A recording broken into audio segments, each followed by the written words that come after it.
in a few studies. This one on why exercise is good for you, because exercise is anti-inflammatory. Remember we've been talking about that? How inflammation causes so many diseases. So that's exactly what exercise does for you. This one, very interesting study. Eating junk food during your adolescent time may lead to long-term problems. So that can lead to irreversible memory problems. And sometimes, if it's long enough, those memory problems can persist even after switching to a healthy diet. This is very worrisome, isn't it? Because what are our teenagers eating today? You know, the wrong type of food. This one, very interesting study from Harvard University, how as people started decreasing their attendance to church, actually mental health started to increase, the mental health problems. Interesting factor there. This is a big study from 1900 to 2017. This other one, if you live near a green area, your cells actually age slower. Fascinating, isn't it? And this other one, keeping a plant next to your desk can actually be a stress-reducing thing. Maybe by changing your attention, from the stress that you're facing and so forth. So let's go ahead and go into our fascinating topic of today, sunlight as medicine. There is healing power on light. If you have somebody, and like in the old days, these places where they used to put prisoners was some hole there, where no sunlight or stimulation whatsoever happened. The fact that you were not being exposed to sunlight caused your health to go downhill. Just the fact that you were not seeing light. And if we want to understand how this process works, we need to review the function of the mitochondria. If you remember the mitochondria, these are the powerhouses of our cells. And they are these motors that are generating this energy constantly. And because of the process that is being used to generate that energy, as different electrons are going through different areas of the mitochondria, that's the way that is generated. Just like a motor, the engine tends to overheat. That's why the engine by itself cannot be like that. You need to put a radiator, and you need to put this coolant and all this process to keep that engine working. The same situation happens at the level of the mitochondria.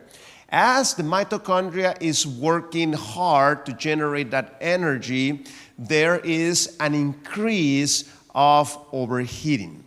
And we call that overheating, in medical terms, oxidative stress. In fact, it's been documented that is one of the main causes why you age, and there has been more than 200 different pathologies that have been linked to this oxidative stress. This is a big deal, isn't it, if there's 200 diseases attached to it. So what happens with that oxidative stress? The excess of those free radicals that are generated through the process of creating energy on the mitochondria causes your cell to age faster if you don't control that oxidative stress. So one of the main causes of that are inflammation, but also metabolism, just the fact that you are generating that energy. Now, if we add the other factors That means the body can be overwhelmed with so much free radicals that the whole system starts to create a tremendous amount of those free radicals. Among some other factors include smoking, ionizing radiation, air pollution, UV light, and inflammation. So if you have a bad diet, for example, you're following these crazy diets like the keto diet, that type of diet is generating a bunch of free radicals. And already your mitochondria is working hard generating those free radicals. You add both of them, you're going to have premature aging and the possibility of multiple diseases. So as you can see, that oxidative stress, depending on the organ that is being exposed to those high levels of oxidative stress, you can cause all kinds of health problems. Atherosclerosis can be formed, your kidneys can fail, dementia can appear at the level of the brain. Chronic lung problems can occur. Many of the most common eye problems, the origin of that happens to be that oxidative stress. So as you can see, this is a big deal. I don't want too much of that oxidative stress. So in the same way that in your motor, you have different mechanisms to try to cool down things so that that motor can keep running for long periods of time. In the same way, we have two main systems that take care of that overheating of that oxidative stress at the level of our mitochondria.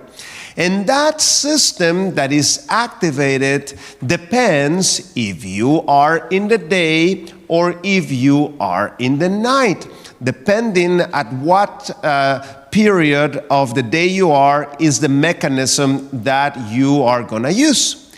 At night, the strongest antioxidant, that is, think about like some sort of vacuum that is picking up all that oxidative stress, happens to be the tremendously powerful hormone of melatonin, one of the most important hormones in your body.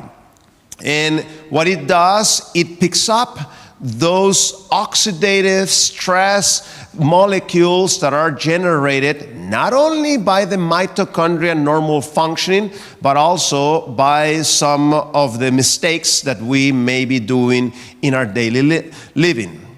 Now, the way that God designed things is that melatonin should be a hormone of the night. And in order to regulate that, we have a built-in mechanism that tells the body that it's time to generate that melatonin. That system happens to be in our eyes. So when there is light coming in through our eyes, the body is going to shut down the production of melatonin, because melatonin is supposed to be a hormone of the night and darkness. So we need to continue to remove that oxidative stress. Doesn't matter if it's the day or it doesn't matter if it's the night. We need to be picking up those oxidative stresses.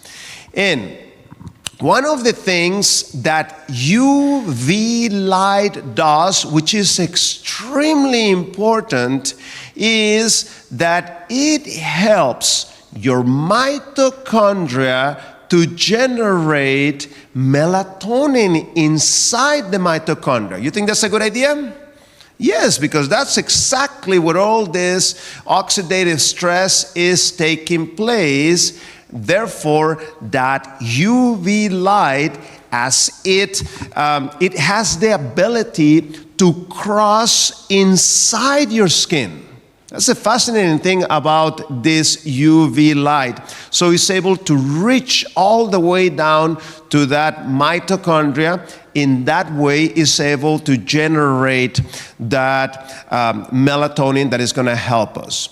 So that's why it's very, very important how much sunlight you are getting. It's not about just, I'm going to go out for a minute. That's not going to cut it off. You need to have enough exposure to that UV light in order for that light to reach the mitochondria, in order for that mitochondria to start generating melatonin, so that that system of picking up those oxygen-free radicals can take place.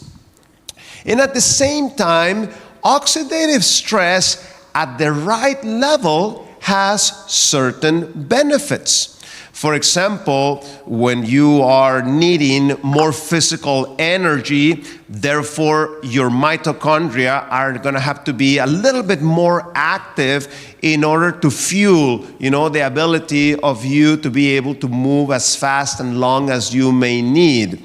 Also, good food and so forth, as you have that combination, you're going to have that ATP, which are the tokens of energy, which will allow you to do the right movement and so forth.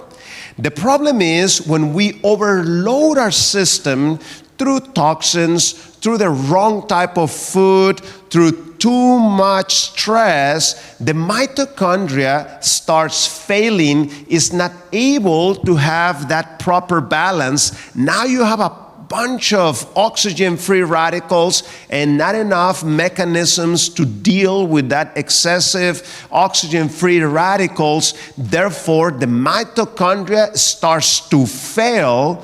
And now, not only you have a bunch of mitochondria, free radicals in the mitochondria, now those oxygen-free radicals are going outside of there and now affecting the whole cell. That's why the cell starts to age faster than what it should. So here you can see other sources of oxidative stress. Obesity is a source of oxidative stress by the fact that that excess body fat, especially here in the abdominal area, is a strong producer of those oxygen-free radicals.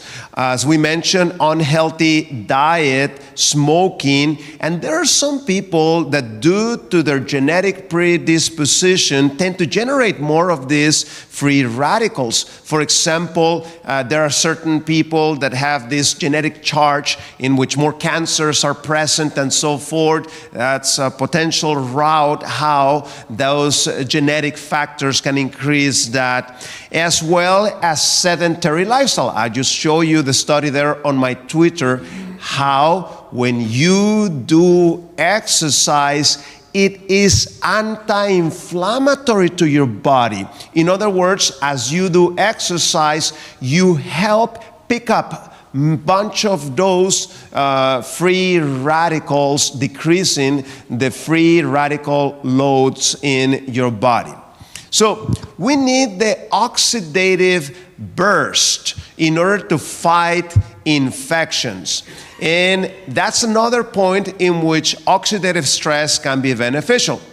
So through a fascinating mechanism of our immune system, as bacteria, as virus, as parasites are identified by the immune system, the body starts generating all these oxygen-free radicals that it concentrates and shoots them to these different pathogens, and that's why it's able to neutralize them, because those oxygen-free radicals can really have a big impact on our health or disease. So in the mitochondria, I want the least oxidative stress as possible, because as the oxidative stress is too much there, think about it with the analogy of the engine that we saw at the very beginning. As the engine starts to get hotter and hotter and hotter, what's going to happen to your car?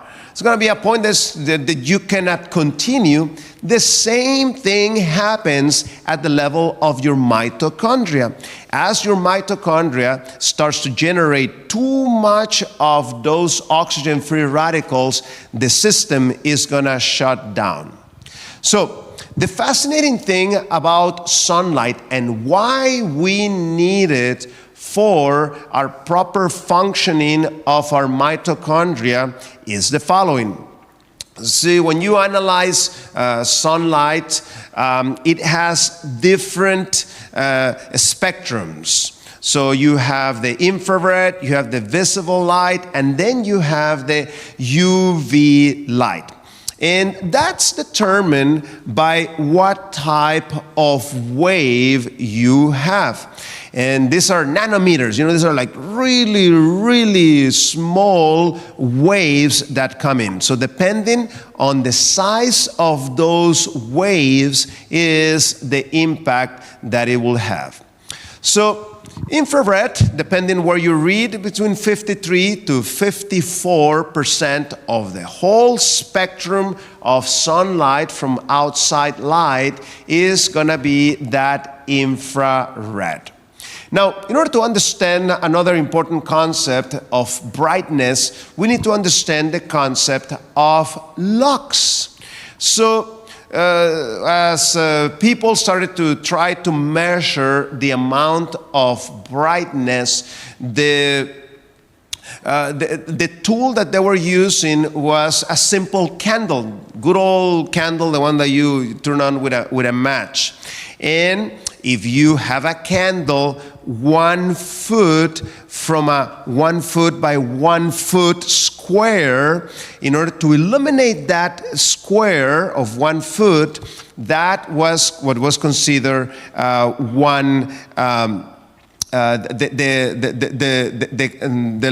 lumens. And then here are the different amount of lux that you get depending on the situation. For example, a full daylight where there's no clouds, you're going to be exposing yourself to 10,000 lux. That's why it's so bright. You even need some sunglasses, isn't it? If not, your eyes, is very uncomfortable. Overcast, 1,000 lux. Day, but that is dark because it's so thick, the clouds, 100. Twilight, 10. Deep twilight, 1. Full moon, 0.1. Quarter moon, 0.01. Starlight is 0.001. The average lux that you get inside of buildings without big, bright windows is about 300 to 500 lux. Now, I need enough light, I need enough lux coming in the room so that my eye can pick up that light, for that light to be transmitted through my eye, through there's a nerve that attaches to the back of the eye, and then that light travels to there, that stimulation, and it arrives to an area of your brain that is called the hypothalamus. Once it arrives there, it's the part of the brain that creates synchronization in your body. Just like your watches that need to be corrected every so often because there is desynchronization taking place, at the same time, your body's internal clocks need to be synchronized on a regular basis because desynchronization takes place. When light is arriving to that area of the brain, synchronization can take place. And you can see here in this circadian clock of the body that usually the melatonin secretion, one of the highest amounts of melatonin, starts to appear at 9 p.m. That's why around that time should be the ideal time to go to bed. Because if you are waiting too late after 9 p.m., you're losing most of the melatonin of the night. Now, is it a good idea to miss the melatonin of the night? Yes or no? No, because you need that melatonin to stop those free radicals that are being generated in the mitochondria. And that's what's going to cause you to age faster. And you can see that the melatonin is going to stop about around 7:30 in the morning. Once the sunlight starts to come, starts to become quite bright, as we mentioned at the beginning, bright light will stop the melatonin. So the absence of light, when there is no bright light, that's what stimulates the melatonin to start increasing in the body. So again, you can see there the illustration. The eye is constantly sensing. When it senses that there's little light, then it sends the signal there to the nerve that is behind your eye through that pineal gland, and that starts to stimulate the melatonin.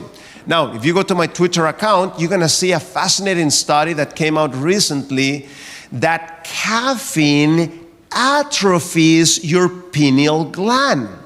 That is the worst thing that you want because without a good, proper functioning pineal gland, you are going to decrease the amount of melatonin in your body.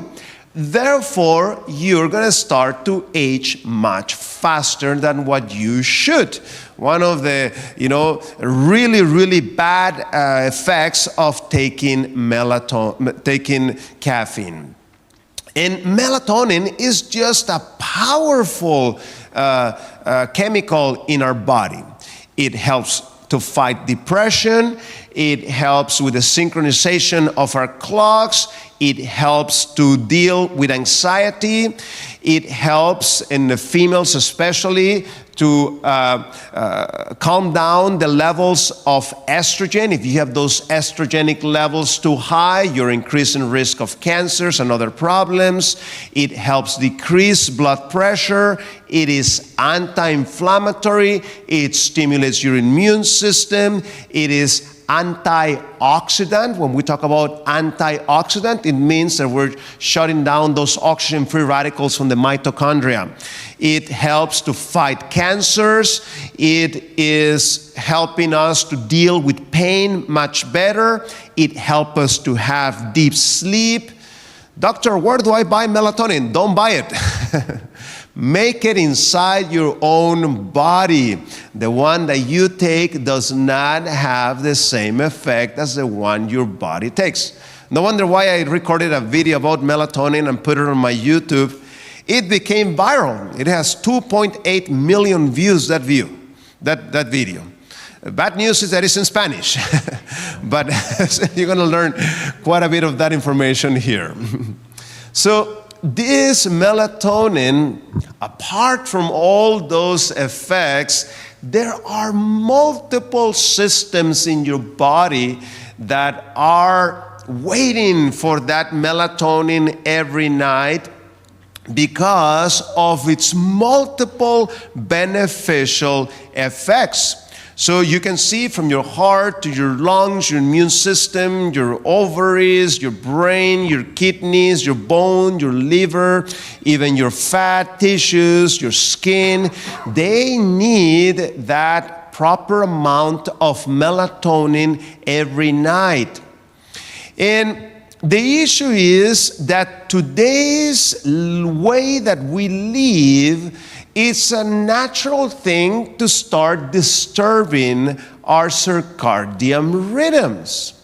So among the things that are going to end up disturbing those cycles that we have. So those cycles are, at certain time, you're supposed to generate that melatonin and so forth. Because of wrong things that we may do, we disturb those cycles, so the levels of melatonin are not secreted adequately and so forth. So among the things that will disturb that melatonin include artificial light at night. And I'll tell you in a second, especially which type of light and where. Also, a huge mistake that I see in multiple cultures is eating too late at night. See, a bunch of melatonin is secreted in your intestines. So, if there is food circulating your intestines, you block that melatonin from being secreted. That's why your last meal should be 4 or 5 hours before you go to bed, in order to have that digestive tract without any food circulating. Therefore, we will optimize melatonin in our bodies. Also, the horrible thing of working at nights. All the time I get that question, doctor, what should I do? I work at night. Well, ask to be work at day. That's what you need to do ideally. There's a few things you can do, but that is not a good thing for your body. And also, the mistake that many people have. Most people are quite disciplined throughout the week. They know they need to wake up early to go to work and so forth. So they tend to go to bed on time and so forth. But the mistake they do is in the weekends. Now that is the weekend, now they go to bed at 1 a.m. and they're sleeping there in bed, until 10 in the morning and so forth. Your internal body cycles are going haywire. No wonder why when Monday arrives, how does the person feels? They feel horrible. Secondary, because they violated their internal clocks. That means that I need to be disciplined, and very similar time that I am using throughout the week, I need to maintain that type of schedule on the weekend. It doesn't matter if they tell you, oh, come, let's go and, stay there until midnight and so forth. Don't do that. You are doing tremendous damage to your body. Because if you are creating disruption to your endocrine, your melatonin system and your circadian rhythms, then your metabolism doesn't work. There was a very interesting study that came out just a couple of months ago. You can find it on my Twitter, how sleeping less than 6 hours a night tremendously increases your risk of diabetes, regardless of the diet and exercise that you are doing. And that's what's going to happen. It's going to have a negative effect at the level of your hormones. It's going to have a negative effect at the level of your cardiovascular health, increasing the risk of atherosclerosis, stroke, and multiple other health problems.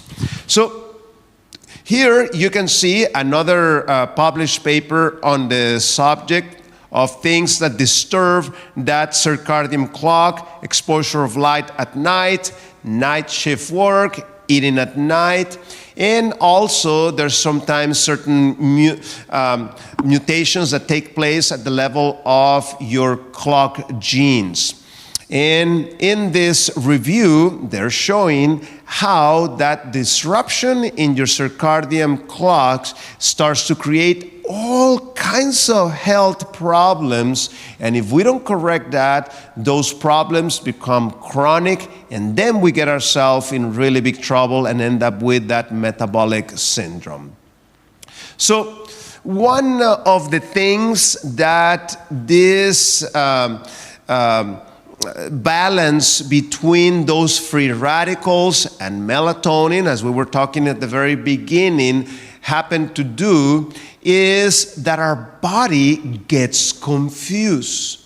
And we start getting this artificial hunger when we're really not hungry.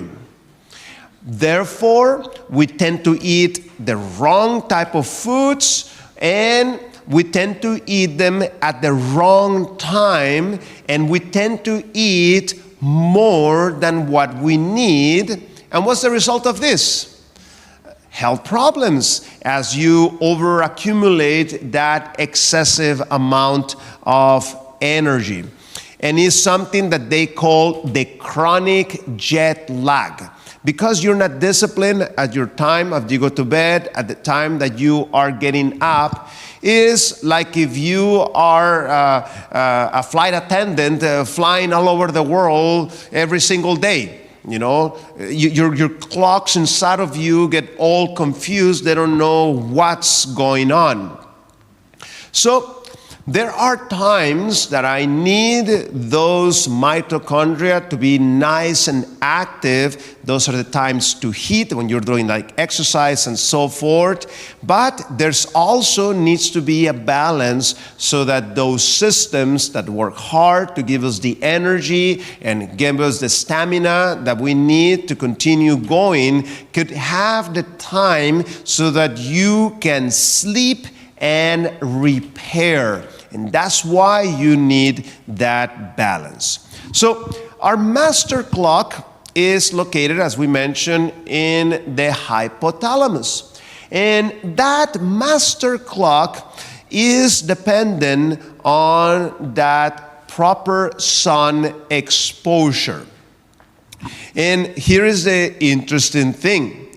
See, as the light starts to decrease, as you reach sunset, the amount of light is about 800 lux. But you want to have darkness that is quite dark in order for your system to optimize and increase the amount of melatonin in your system. And it is not only you and us humans, animals can also be affected. Now, please notice what was published in this particular study, how I need to have like really, tremendous amount of darkness in order for the melatonin to take place. Because if you're being exposed to more than 0.002 lux of light, you're suppressing your melatonin. I mean, that's enough. That bothersome light that is outside your window at night, that's enough to start blocking part of your melatonin. We need complete darkness in order for our bodies to generate the optimum amount of that melatonin. And as you can see, different creatures have different levels, but we humans are quite sensitive. And this is another fascinating discovery. We thought in the past that the retina function doesn't matter where the light stimulated was the same. That's not so. In this paper that came out in 2003, we learned that the inferior part of your eye, that is the part of your eye that will be capturing the most light and will be blocking the most melatonin. So what happens, just think a little bit about it. If it is the bottom part of my retina, it means it's the light that is coming from above us, the one that is going to block the most melatonin. Because if the bottom part of the retina is here, as the light comes from up, down, that is the type of light that will be suppressing the most your melatonin. Because it's very interesting. If I take you to a desertic island and I leave you there, you're going to see that you actually become quite a regular person. As soon as the sun sets and there is complete darkness, the melatonin will be pumping out at tremendous levels in your body. You won't be awake for too long after sunset, because of the darkness will stimulate tremendous amount of melatonin, and you're going to become a very well synchronized person. You're going to be sleeping very soon after sunset, and as soon as the sun comes up, you're going to wake up, because the light is going to block the melatonin, and that's going to cause you to wake up. In parentheses, there's some people that come to us and they say, "Oh, but doctor, I'm a night owl." Have you heard that one? I sleep. I actually are more productive in the evening, and I get more things done and so forth. You're not a night owl. You have made yourself a night owl. If I put you on that island, I guarantee you're going to become a morning person. There was a published paper about it. They took a group of people, they put them on tents, camping tents, and they took away their electronic devices. And guess what? Every single one of them became day people, morning people. So that's the way that you do it. So there are multiple things that affect our circadian rhythms, including what you're eating, when you're eating, your level of stress. This is a big one. As you saw, too much stress is going to have a negative effect on your melatonin. That's the reason why when you're very stressed, how do you sleep? Oh, you sleep really well, isn't it? No, because you block your melatonin. Also, physical activity helps synchronize those clocks. Another one that is a huge one, maybe another time we can talk more about it, is temperature.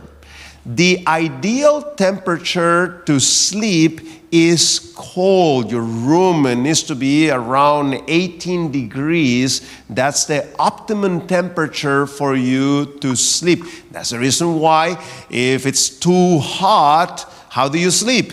You have a hard time sleeping, isn't it? Because that hot temperature affects those circadian rhythms.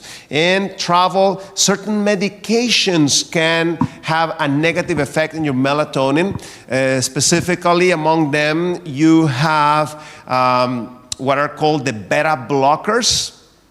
If the medication ends in LOL, propanolol, metoprolol, atenolol, and many other lols. Those medications block 99% of your melatonin. A wise physician knows that if they're going to prescribe that medication, that will be one of the exceptions in which we need to give some melatonin because of the blockage of the melatonin that will take place. Also, your mental health. See, many people with depression have problems with their sleep. This is what happens. They go to bed and they wake up at 2 or 3 a.m. and what happens? They cannot go back to sleep. And the reason why that's happening is the following. See, in depression, we have a chemical by the name of serotonin. And when there is depression, too little serotonin is in your brain. And at night, the level of serotonin becomes your melatonin. So if the serotonin is low, the melatonin will be low. In fact, how early you're waking up in the middle of the night tells us about your severity of your depression. The earlier in the night that you're waking up, the more severe the depression is. So as the mental health starts to improve, as the serotonin starts to increase in that brain, Therefore, the sleep starts becoming longer and longer and longer. Also, certain conditions in the head, such as injuries and so forth, can block that melatonin. Also, poor sleeping habits, and also overworking. And also, sometimes when you take off, those days off, sometimes the person end up, staying late and so forth, and that end up affecting your melatonin. So let's go ahead and take, a little break, and we'll come back and continue with our second part of our topic of tonight at 8 p.m.